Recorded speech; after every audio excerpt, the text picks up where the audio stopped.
Assalamualaikum warahmatullahi wabarakatuh. Perkenalkan, nama saya Cindy Amelia Nurmanita, NPM 1212020058, Prodi Akuntansi Universitas Yarsi. Nah, di video kali ini saya akan mempraktikkan bagaimana caranya menghitung data kuesioner atau primer.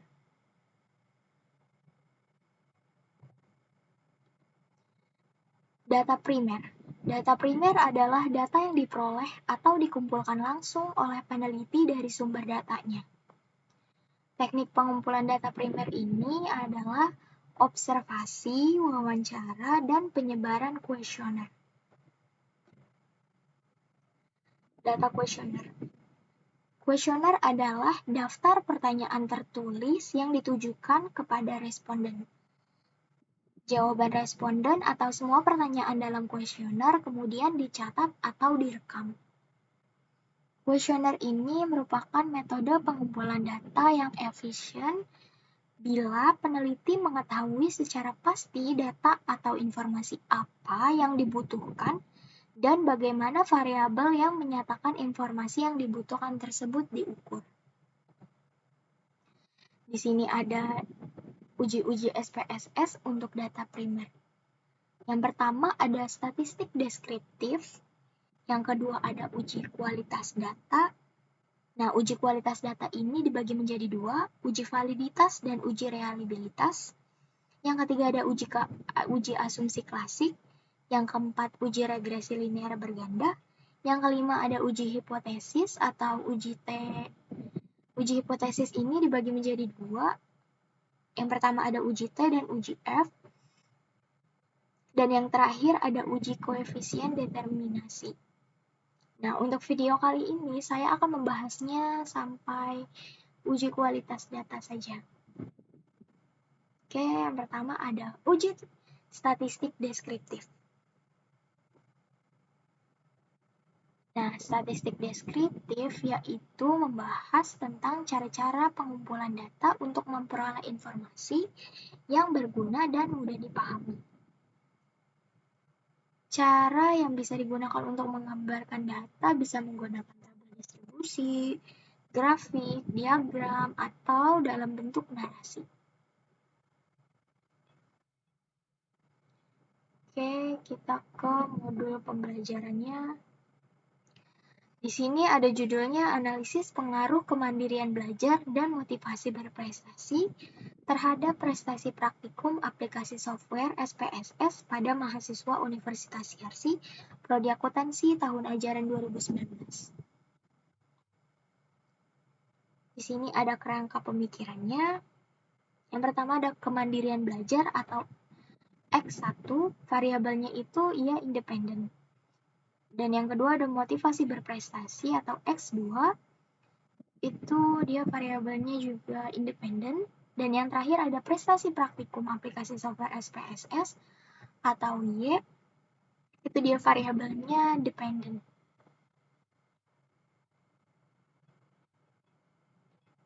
Di sini ada kisi-kisi angket penelitiannya. Untuk variabel yang pertama ada kemandirian belajar. Indikatornya mampu bekerja sendiri itu mencerminkan pertanyaan 1 dan 2, menguasai keahlian dan keterampilan belajar mencerminkan pertanyaan 3 dan 4.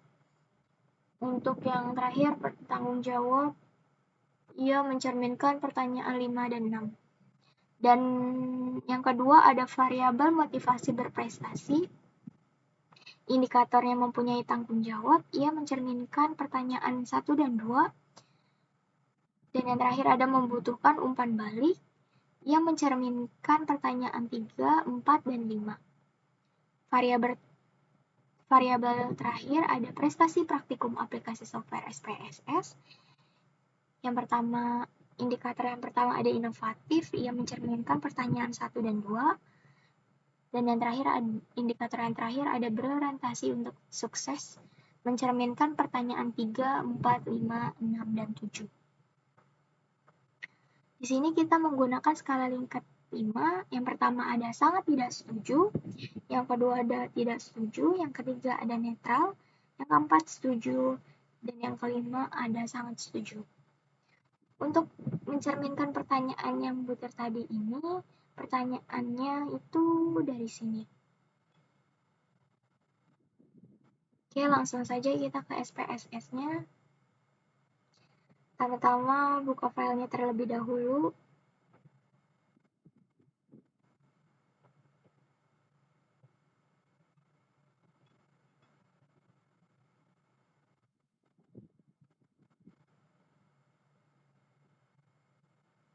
Di sini datanya sudah muncul, ada nama, gender, kelas, BO1, hingga WO7.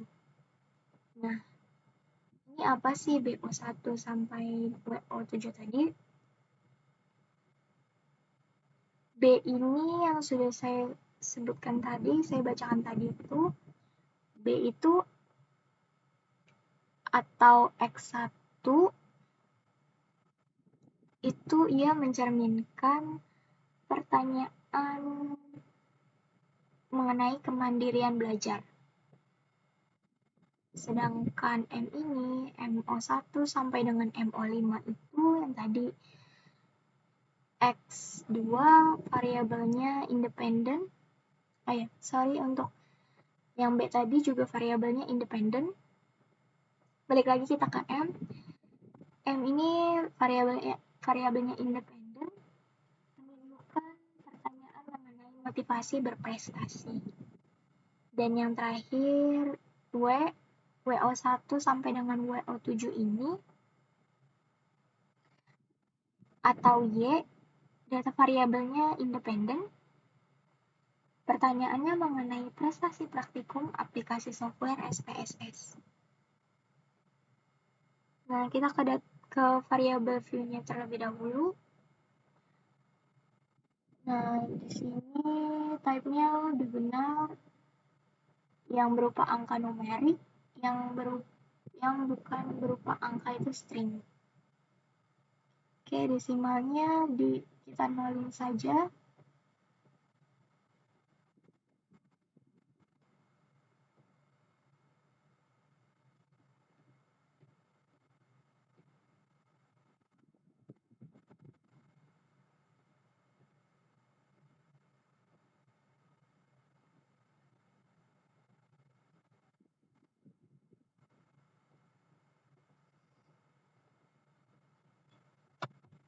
Kalau sudah,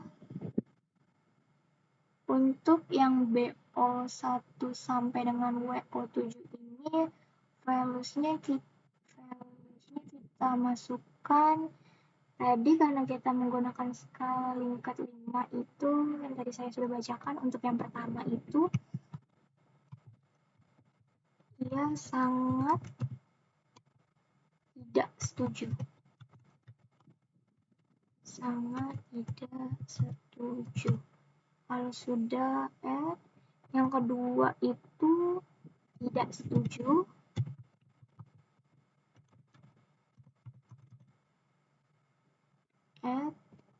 Yang ketiga ada netral.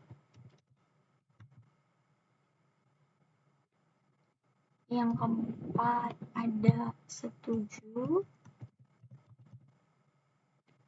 Dan yang kelima ada sangat setuju.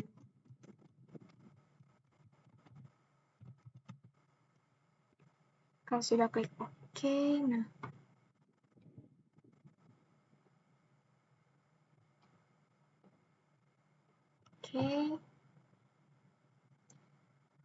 sudah benar semua, kita ke data view-nya.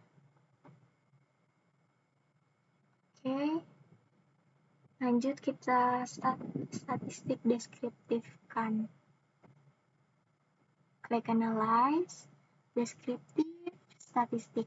Nah, untuk data kuesioner ini biasanya menggunakan frekuensi.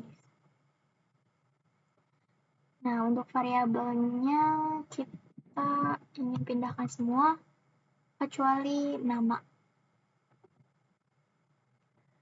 Kita buka dulu statistiknya, kita checklist, median, mode, standar deviasi, varians, minimum, dan maksimum. Kalau sudah klik continue, klik OK. Nah, di sini datanya sudah muncul. Di sini jumlahnya ada 171 semuanya. Di sini ada mean, rata-rata, median, mode, standar deviasi, variance minimum maksimum, dan semua. Nah, di sini ada gender, dibagi-bagi lagi menjadi gender, kelas, kelas 1. Nah, kita baca dulu untuk yang gender ini. Iya, laki-lakinya ada 109, untuk perempuannya ada 62.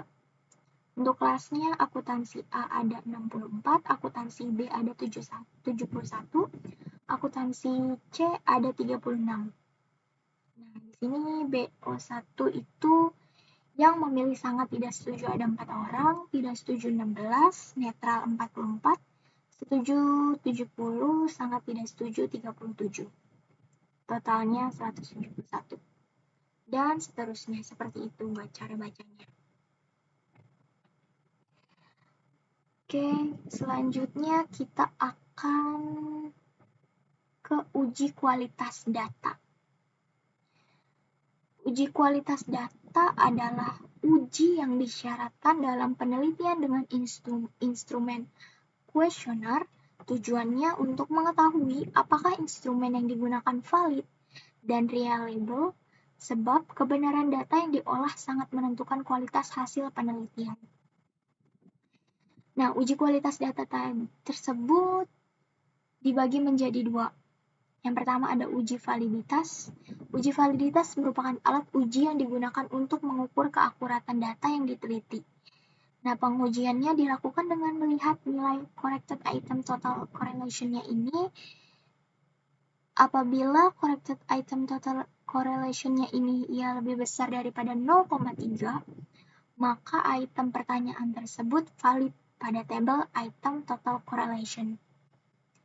Sedangkan yang uji reliabilitas adalah pengujian yang dilakukan terhadap butir-butir pertanyaan dari angket untuk mengukur keandalan atau konsistensi dari instrumen penelitian. Nah, pengujiannya dilakukan dengan melihat nilai Cronbach alpha. Jika ia lebih besar daripada 0,6 pada tabel reliability statistik, maka dia reliable. Oke, kita langsung ke SPSS-nya lagi. Datanya kita masih menggunakan data yang sama. Nah, karena di sini belum ada total tiap pertanyaan tersebut dari BO1 sampai BO6 ini belum ada totalnya, maka kita totalkan di SPSS ini. Yang pertama kita klik transform, terus compute variable. Nah, di sini target variabelnya kita tulis total underscore B. Nah, nomor expression-nya kita masukkan BO1 ditambah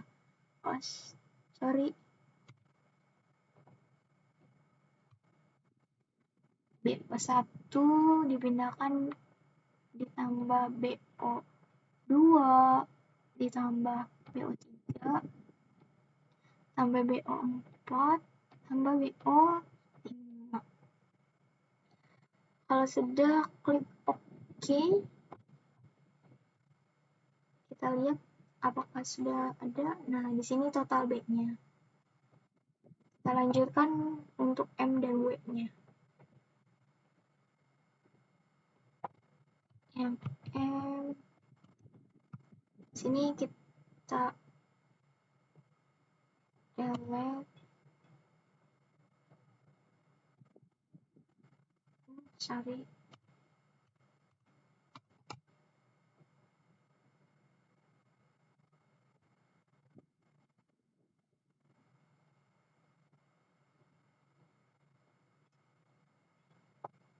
Kalau sudah klik OK,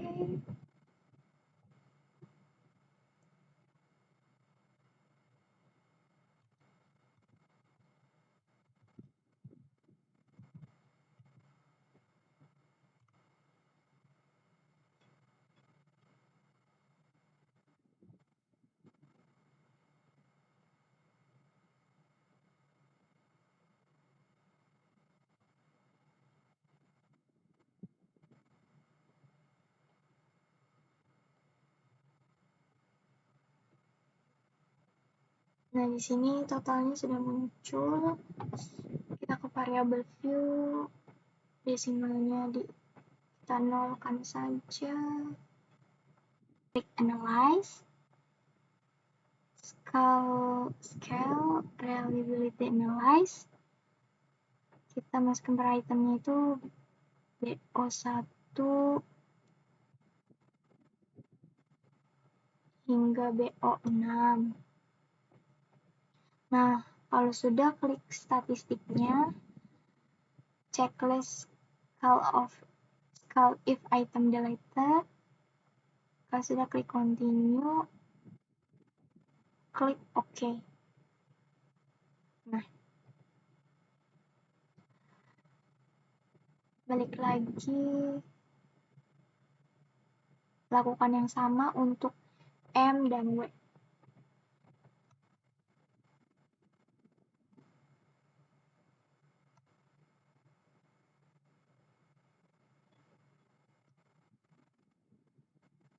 Sudah benar, oke.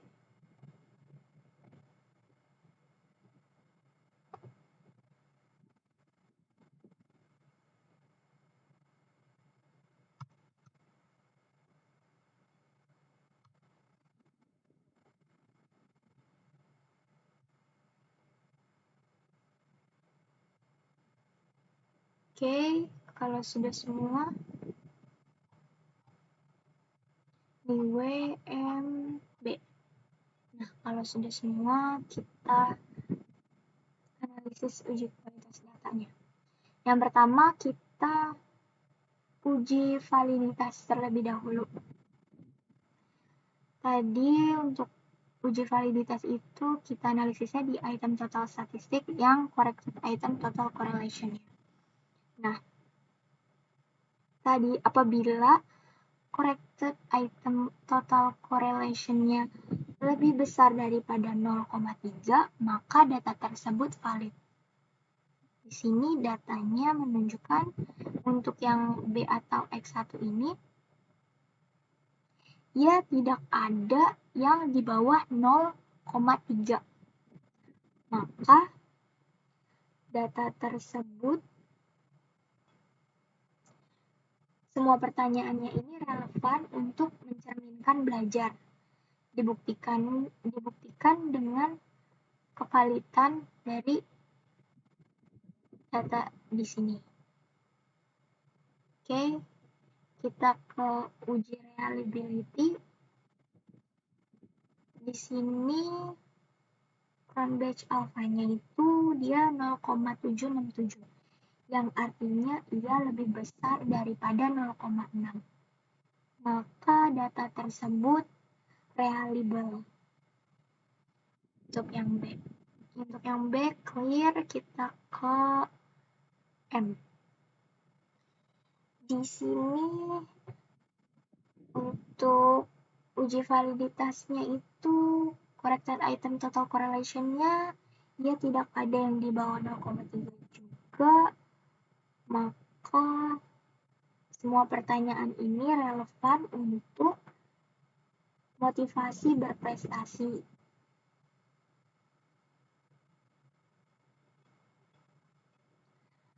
Dibuktikannya dengan kevalitannya. Sedangkan untuk reliable-nya ini, ia Cronbach's alpha-nya ini lebih besar daripada 0,6 karena di sini 0,818. Maka ia reliable. Dan yang terakhir untuk W, di sini corrected item total correlation-nya ia tidak ada yang di bawah 0,3, maka ia datanya valid juga. Maka semua pertanyaan ini relevan untuk prestasi praktikum aplikasi software SPSS. Dibuktikannya dengan valid karena tidak ada yang di bawah 0,3. Nah, di sini Cronbach's alpha-nya itu ia 0,778 yang artinya di atas 0,6, maka ia reliable juga. Oke, sekian untuk video kali ini, kurang lebihnya mohon maaf. Wabillahi taufik walhidayah. Wassalamualaikum warahmatullahi wabarakatuh.